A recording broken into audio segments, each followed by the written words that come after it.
Nas noites de lúa chea, cando a neva cobre as ruínas do castro de Borneiro, dise que aparece un cervo branco con maxestuosa cornamenta. Conta a lenda que este cervo non é un animal común, senón o espírito dun antigo guerreiro celta que protexe o castro e os seus segredos. Conta a lenda que hai séculos un valente guerreiro celta loitou unha batalla épica para defender o castro dunha invasión romana.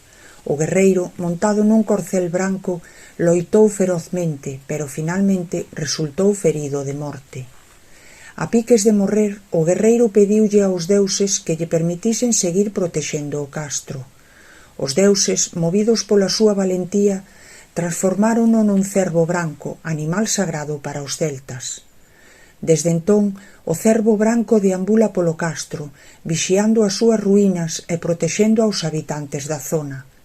Dise que o cervo só lle aparece aos que teñen o corazón puro e que buscan o ben do castro. Os habitantes da zona teñen moitas tradicións e supersticións relacionadas co cervo branco. Algúns creen que velo é un presaxio de boa sorte, mentras que outros pensan que é un sinal de que algo importante está a piques de suceder. O cervo branco de Castro de Borneiro é un símbolo de esperanza e protección para os habitantes da zona. É un recordatorio da valentía dos devanceiros celtas e da importancia de defender a terra e as súas tradicións.